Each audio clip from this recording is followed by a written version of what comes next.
Assalamualaikum dan selamat sejahtera. Hari ini kita akan sambung pembelajaran mata pelajaran reka bentuk dan teknologi bagi bab 2 iaitu pengurusan projek. Di dalam tajuk ini kita akan belajar 2.1 iaitu pengurusan projek reka bentuk.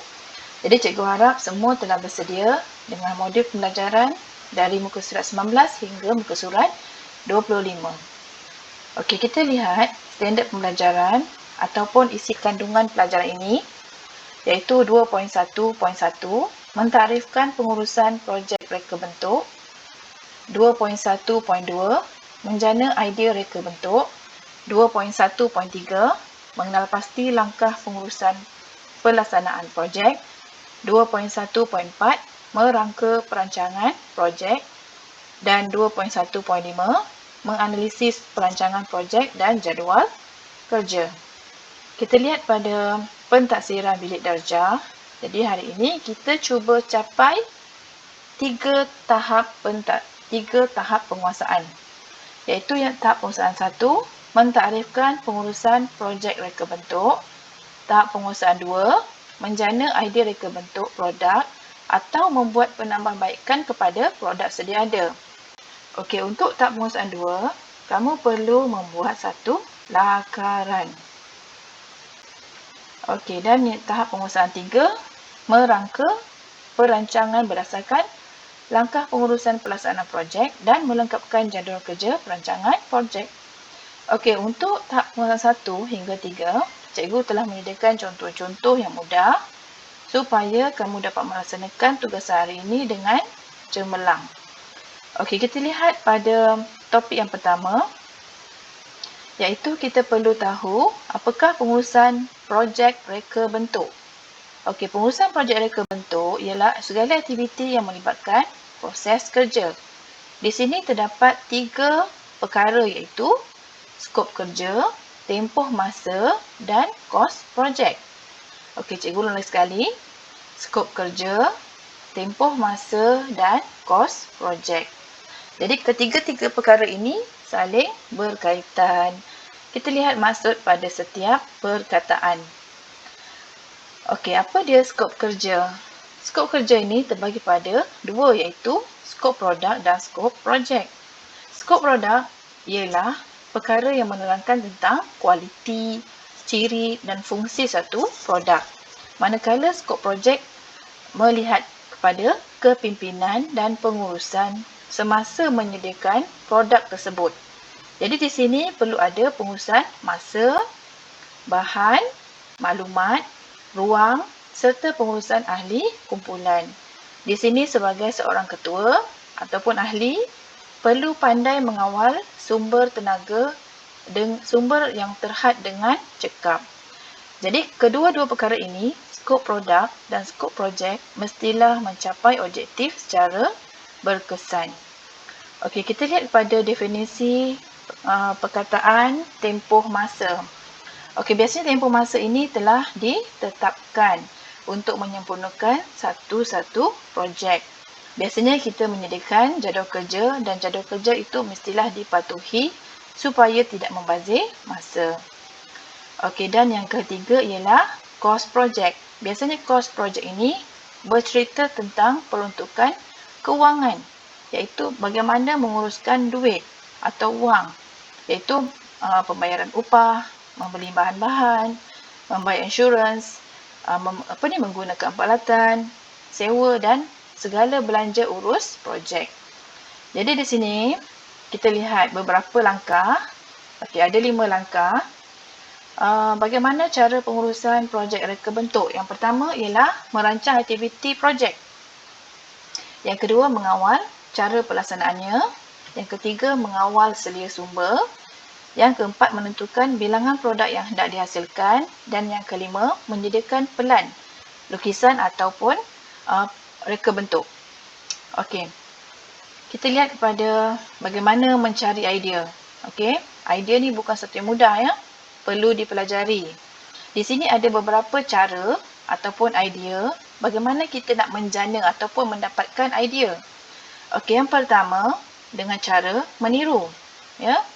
Meniru tidak salah, tetapi mestilah ada caranya. Di sini maksud meniru ialah meniru apa sahaja yang ada di persekitaran. Okey, yang cikgu tunjukkan di sini ialah gambar sarang burung tempur, ya. Sarang burung ini idea daripada persekitaran, iaitu dengan melihat sarang burung tempur. Okey, daripada idea ini tercipta satu buaian, okey, daripada idea meniru tadi, ya. Maksudnya masih lagi menggunakan konsep menggantung buaian menggunakan satu sokongan ataupun besi. Okey, yang kedua dengan cara menterbalikkan fungsi sesuatu alat. Okey, cuba kita lihat di sini ialah sebuah tayar. Okey, tayar biasanya diguna pada kenderaan, tetapi bila satu masa ia tidak diperlukan lagi, maka kita masih lagi boleh gunakan untuk kitar semula dengan menjadikannya sebuah tempat pasu hiasan. Okey, kita boleh letakkan bunga, cat dan menjadikan dia satu hiasan. Okey, seterusnya ialah menukar saiz objek. Okey, jika kita lihat bendera, ya. Bendera ni besar saiznya, tetapi hasil daripada idea-idea bendera ini dikecilkan saiznya dan boleh diletakkan di kenderaan. Jadi kita nampak pada musim kemerdekaan, ya, bulan kemerdekaan, semua kenderaan, basikal, kereta kanak-kanak ada bendera yang kecil kerana ada idea untuk mereka cipta bendera yang bersaiz kecil. Dan yang keempat ialah menterbalikkan keadaan. Okey, di sini kita lihat sebuah sehelai sepasang baju biasa. Sebenarnya ia boleh digunakan pada dua situasi. Okey, bila hari hujan, baju itu boleh diterbalikkan dan dijadikan baju hujan. Okey, yang warna kuning ni ialah baju hujan. Jadi fungsi dia asalnya untuk riadah ataupun berjalan-jalan, dijadikan sebagai baju hujan jika kita hendak gunakannya pada hari hujan. Okey, seterusnya tugasan. Di sini lihat pada tugasan yang pertama, anda mempunyai pelbagai jenis kasut seperti kasut tumit tinggi, kasut sukan dan sebagainya. Okey, bilangan kasut tumit tinggi lebih banyak berbanding kasut sukan. Anda juga mendapati rak kasut menjadi tidak kemas, tidak teratur dan tidak mencukupi untuk menampung bilangan kasut yang banyak. Jadi di sini kamu perlu menjana idea ataupun membuatkan satu lakaran. Okey, sediakan sketchbook. Okey, kemudian kamu buat lakaran bagaimana cara untuk atasi masalah itu. Jadi kita lihat pada produk sedia ada, ya. Ini rak biasa. Kita lihat keadaan kasut yang bersepah, tak ikut susunan. Jadi apakah idea-ideanya? Okay, contoh di sini cikgu beri, ya, kita sediakan satu rak gantung di dinding. Kemudian bertutup. Ini idea yang boleh kita tiru, tapi kita kena buat satu penambahbaikan. Ataupun boleh juga cari idea-idea yang lain. Ya, ini contoh-contoh idea. Kamu boleh Google, cari di Google, di internet. Apakah produk lain yang mungkin kamu boleh tiru, ya? Jadi kita gunakan kaedah meniru tetapi ubah suai supaya menjadi idea sendiri. Okey, jadi seterusnya ini tugasan pertama. Okey, tugasan pertama ialah kamu menyediakan satu lakaran bagaimana mengatasi masalah tadi. Okey, seterusnya kita pergi pada poin 2.1.3 iaitu langkah bagaimana menguruskan pelaksanaan projek. Okey, di sini ada 3 langkah iaitu bermula daripada perancangan. Okey, yang kedua ialah penjadualan dan yang ketiga ialah bagaimana cara kita mengawalnya. Okey, apa dia pasukan projek? Pasukan projek ialah satu kumpulan yang terlibat dalam kerja untuk membangunkan projek ataupun menghasilkan projek. Dalam kumpulan tu kalau boleh mestilah ada kepakaran, pengetahuan dan pengalaman yang berbeza-beza. Jadi di sini cuba kamu sediakan satu carta organisasi. Okey, disebabkan kita dalam pandemik COVID-19, okey, kita tidak boleh bersemuka. Okey, cikgu harap kamu dapat menyediakan carta organisasi ini dalam bentuk seperti yang cikgu tunjukkan ni, ya. Okey, contohnya ada dalam buku teks. Nanti bila kita bersemuka, kita akan cuba buat jadual ini dan kita akan tampalkan di dalam kelas. Okey, di dalam sekumpulan pasukan projek ni diketuai oleh seorang pengurus projek. Kemudian ada seorang setiausaha, ada bendahari yang akan menguruskan tentang kewangan, ada seorang pereka bentuk dan seorang yang mahir tentang lakaran ataupun membangunkan produk ataupun mock-up. Okey, mock-up ni adalah model ya. Okey, jadi nanti kamu lukiskan ini juga sama dalam kertas sketchbook ya. Okey. Seterusnya kita pergi kepada poin 2.1.4 iaitu merangka perancangan projek.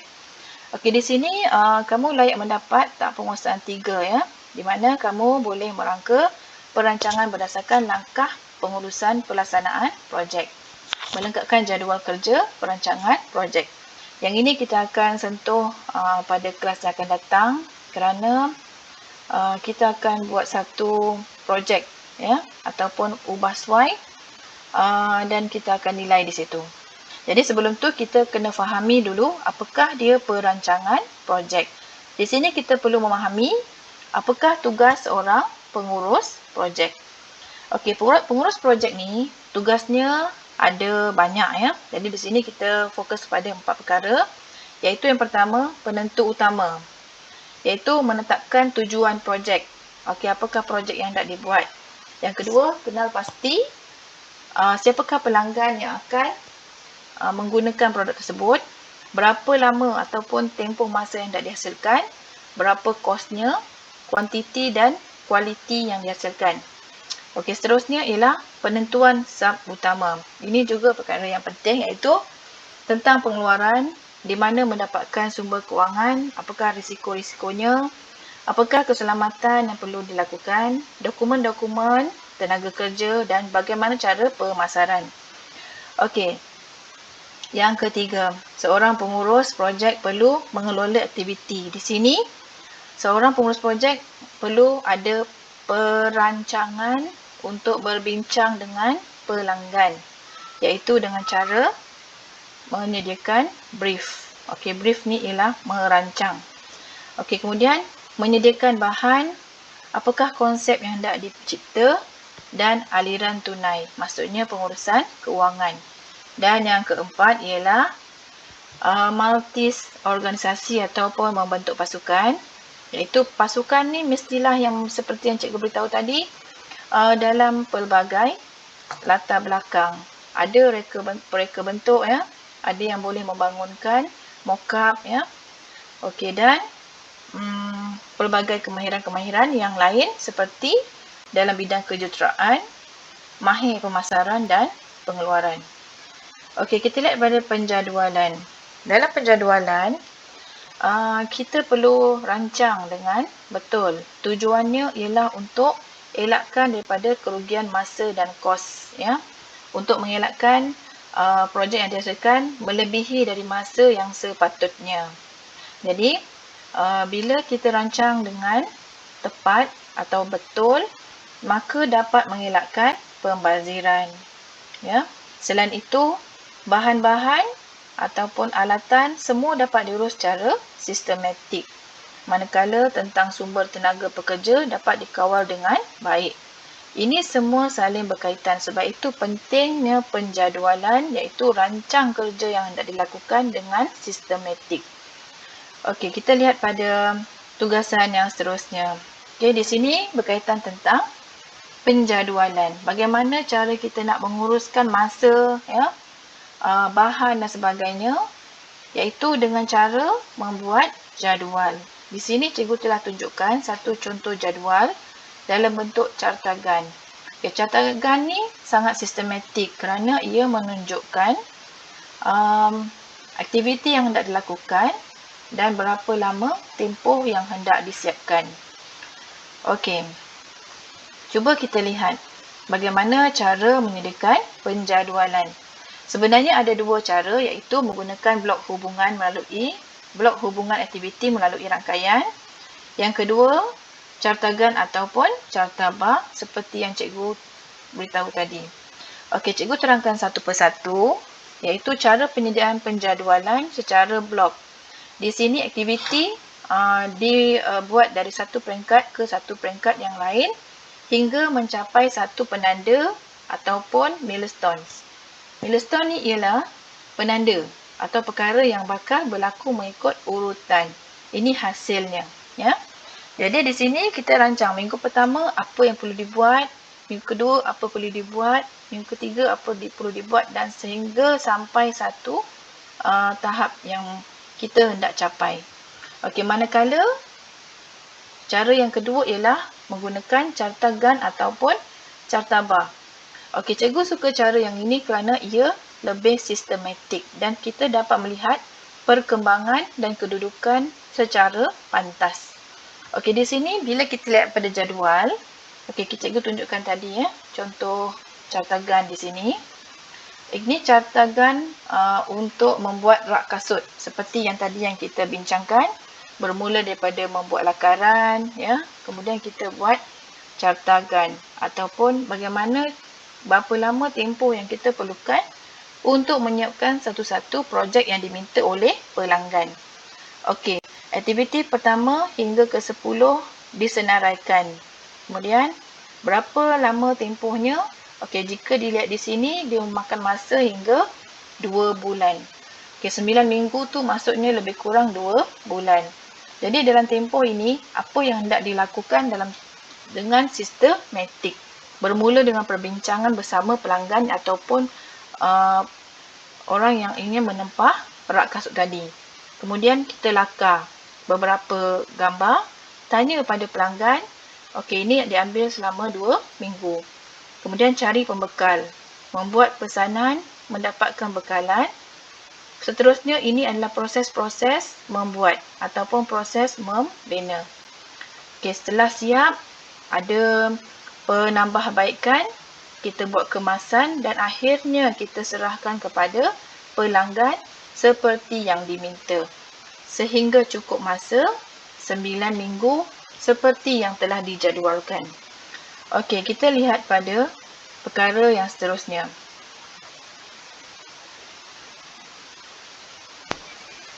Okey, di sini kita lihat pada tujuan pengawalan.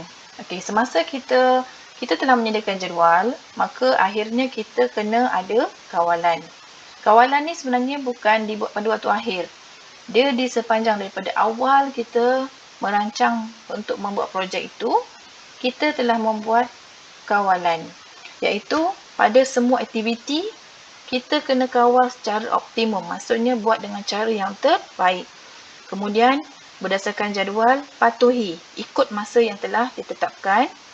Dan penting di sini kena pasti sumber yang diperlukan, termasuklah sumber tenaga manusia, sumber keuangan ya. Dan akhir sekali, membuat perubahan sekiranya perlu. Ya, maknanya jadual yang kita sediakan tu kadang-kadang tak berapa tepat. Jadi kita boleh buat ubah suai ikut keperluan semasa supaya hasilnya menjadi sangat sempurna. Okey, dan yang kelima, 2.1.5 di sini yang terakhir, tentang analisis perancangan projek dan jadual kerja. Di sini bagaimana cara untuk menghasilkan jadual, ya, garis panduan penjadualan projek. Ada 6 langkah. Yang pertama, menentukan aktiviti jadual, iaitu menggunakan struktur pecahan kerja. Okey, kita lihat ya, walaupun dia penghujung tapi cikgu jelaskan sikit. Struktur pecahan kerja ni kita senaraikan tugas-tugas setiap ahli dalam kumpulan. Contohnya pengurus, tugasannya sebagai apa? Okey, tugasan pertama pengurus, perbincangan dengan pelanggan, menentukan skop kerja, pembahagian tugas dan analisis maklum balas. Sama juga dengan tugas bendahari ataupun setiausaha, biasanya orang yang sama, pereka bentuk dan pembangunan mock-up. Di sini kita telah senaraikan dengan lengkap ataupun detail apakah tugas pada setiap jawatan ataupun individu. Yang kedua, menyusun aktiviti mengikut keperluan. Okey, berdasarkan kepada projek yang kita telah yang kita hendak buat, bermula dengan lakaran. Kemudian kita sediakan bahan. Lepas tu apa? Lepas tu apa? Maksudnya susunan. Seperti yang kita tunjukkan dalam 10 aktiviti yang kita nak siapkan dalam tempoh 9 minggu tadi. Okey, yang ketiga, menganggarkan sumber yang diperlukan. Sumber manusia yang paling utama. kemudian bahan serta peralatan. Semuanya perlu difikirkan berapa jumlahnya, ya, berapa anggarannya, semua kena buat. Dan yang keempat, anggarkan tempoh masa. Setiap projek yang dibuat mestilah ada tempoh masa. Ia bergantung kepada projek yang kita hendak bina, sama ada yang mudah ataupun yang kompleks. Mungkin bila kompleks melibatkan masa yang panjang.